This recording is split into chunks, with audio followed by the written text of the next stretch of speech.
కూటమి ప్రభుత్వానికి గొంతులో వెలక్కాయ పడ్డట్టు అయిందండి. నిజంగా వాళ్ళకైతే ఆ స్థిమితం లేదని చెప్పాలా. ఎందుకంటే నిన్న నుంచి కూటమిలో కొంతమంది నాయకులకి ఏంటంటే ఈ సర్వే నిద్ర లేకుండా చేసిందేమో అని చెప్పాలా.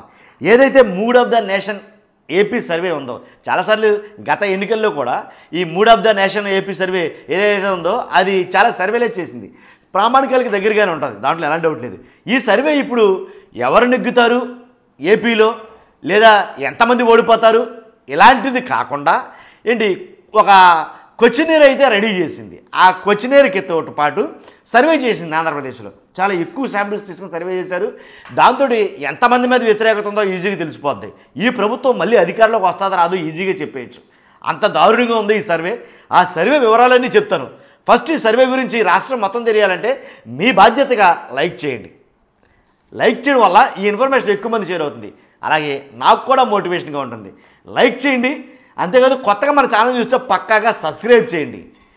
ఇంకోటి ఏంటంటే మీ అమూల్యమైన అభిప్రాయాన్ని ఖచ్చితంగా కామెంట్ రూపంలో తెలియజేయండి. ఈ mood of the nation survey వచ్చిన కాడి నుంచి చాలామందికి కంటి మీద నిద్ర లేదని చెప్పాలా.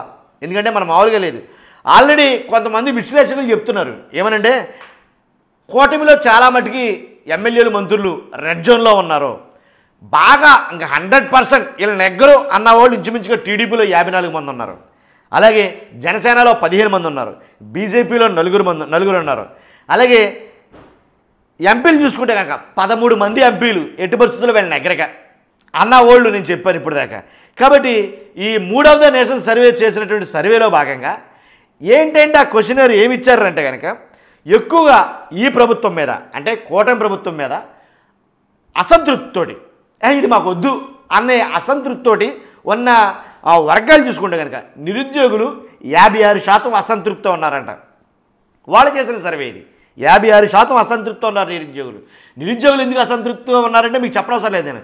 ఎందుకంటే వాళ్ళకి ఇవ్వాల్సినటువంటి నిరుద్యోగ భృతి కావచ్చు, ఏదైతే 20 లక్షల ఉద్యోగాలు అన్నారో వాటి తాలూకా కావచ్చు. కాబట్టి నిరుద్యోగ భృతి ఇస్తామన్నారో ఇవ్వలేదు. సంవత్సరం గడిచిపోయింది, సంవత్సరంన్నర కూడా గడిచిపోబోతుంది. కాబట్టి ఇంకెప్పుడు ఇస్తారు అనే ఆందోళనలు అయితే కనుక నిరుద్యోగులు ఉన్నారు. కాబట్టి ఉద్యోగాలు ఇస్తాం అని అన్నారు కదా, అసలు ఆ ఉద్యోగాల ఊసే లేదు అన్నట్టుగా నిరుద్యోగులు అసంతృప్తితో ఉన్నారట.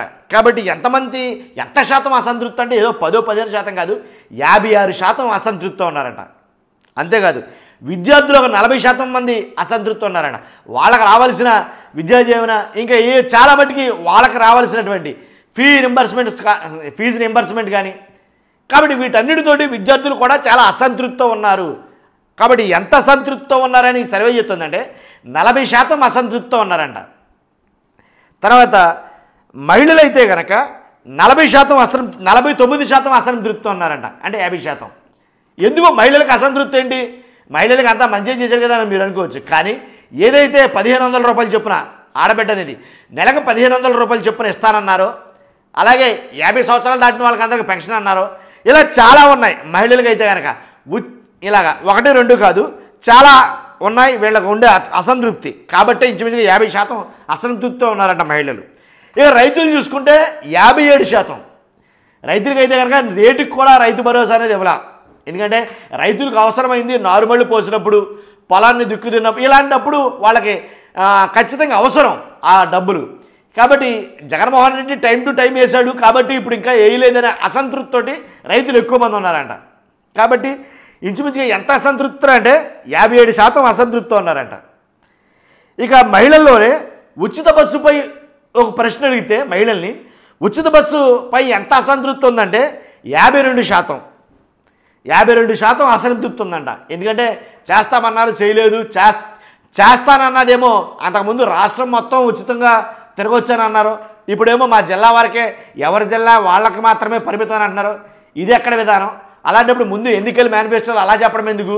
ఏంటి ఎన్నికల హామీల్లో వాగ్దానాల్లో భాగంగా ఏంటి ప్రచారాల్లో భాగంగా రాష్ట్రం మొత్తం మీరు ఎక్కడి నుంచి అని ఎక్కడికైనా తిరగొచ్చని చెప్పడం ఎందుకు అని ఒక రకమైనటువంటి అసంతృప్తితో ఉన్నారు. ఇంచుమించుగా 52% అసంతృప్తితో ఉన్నారంట.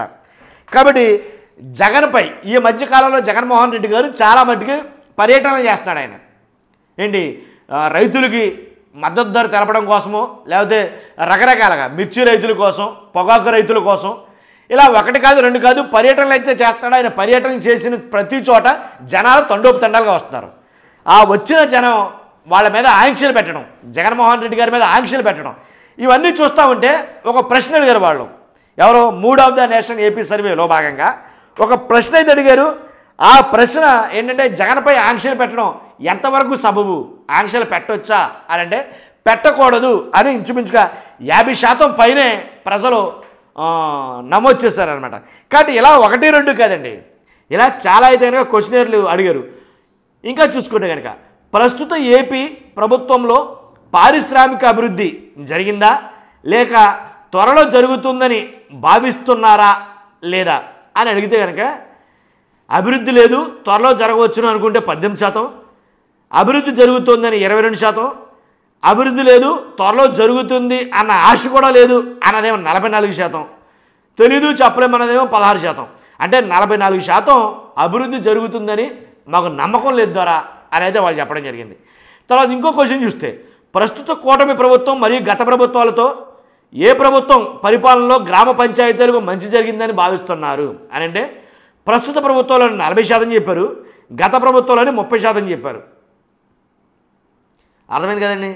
తర్వాత ప్రస్తుతం ఏపీలోని కూటమి ప్రభుత్వంలో ఇసుక విధానం ధర మరియు ఇసుక అందుబాటులో ఉన్నాయా లేక అవకతవకలు జరుగుతున్నాయా అని ఒక ప్రశ్న అడిగితే ఇసుక ధరలు అందుబాటులో ఉన్నాయి, ఇసుక విధానం బాగుంది, అవినీతి లేదు అన్న ఆప్షన్కి 37% ఓట్ చేశారు. ఇసుక విధానం బాగాలేదు, ధరలు అందుబాటులో లేవు, అవినీతి చాలా చోట్ల ఉంది అనే దానికి మాత్రం 47% నమోదైంది. అంటే ఇసుక విధానం అసలు నచ్చలేదు జనాలకు ఎవరికైనా. 43% మంది వ్యతిరేకంగా ఉన్నారు ఇసుక అలాగే ధరల విషయంలో. ప్రస్తుత ఏపీ ప్రభుత్వ విధానంలో మద్యం వివిధ బ్రాండ్స్ ధరలు అందుబాటులో ఉన్నాయా లేవా, నాణ్యత బెల్ట్ షాపులపై మీ అభిప్రాయం ఏంటి అని ప్రశ్న అడిగారు వాళ్ళు. అడిగితే ధరలు అందుబాటులో ఉన్నాయి, బెల్ట్ షాపులు ఎక్కువగా లేవు అనే ఆప్షన్కి 26% మంది ఓట్ చేస్తే ధరలలో అప్పటి ప్రభుత్వానికి ఇప్పటి ప్రభుత్వానికి తేడా ఏమి లేదు, కానీ విచ్చలవిడిగా బెల్ట్ షాపులు మాత్రం పెట్టారు అని అనడంలో మాత్రం 47% వ్యతిరేకత ఉంది బెల్ట్ షాపుల మీద ప్రజలకి. మీ ప్రాంతంలో మైనింగ్ జరుగుతుందా లేదా, ఒకవేళ మైనింగ్ జరిగితే అది అవినీతి ఉందా లేదా అని వాళ్ళు అడుగుతున్నారు.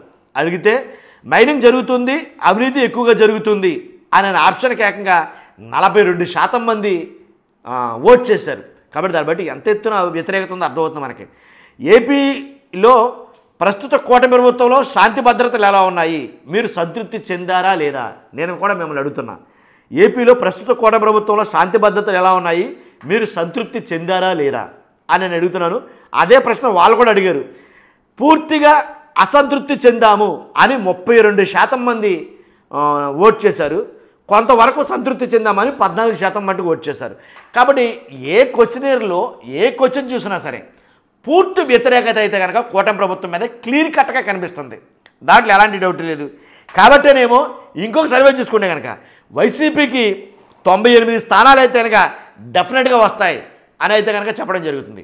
అలాగే జనసేనకి 5 స్థానాలు మాత్రమే వస్తాయి ఈసారి అనేది చెప్పడం జరుగుతుంది. కాబట్టి టీడీపీకి 72 అని అన్నారు, అదే విషయం. కాబట్టి ఈ రకంగా చూసుకుంటే కనుక ఏ రకంగా చూసినా వ్యతిరేకత అసంతృప్తి అయితే కనుక చాలా కనబడుతున్నాయి ఈ సర్వేలను చూస్తే. ఒక మాట చెప్పాలండి, వచ్చిన ప్రతి సర్వే కూడా జగన్ వైపే చూపిస్తుంది. ఎందుకంటే జగన్ గారి పరిపాలనే బాగుందని. ఇప్పుడు పరిపాలనలో పూర్తి అసంతృప్తి నెలకొంది అనేది చెప్తున్నారు. చూడాలి మరి ఇలా అయితే కనుక ఖచ్చితంగా మోటములు సరిదేయాల్సి వస్తుంది కూటమి ప్రభుత్వం. చూస్తున్న మీరు అందరూ కూడా మీ అభిప్రాయాన్ని కామెంట్ రూపంలో తెలియజేయండి. ఫస్ట్ అయితే లైక్ చేయండి. Thank you very much.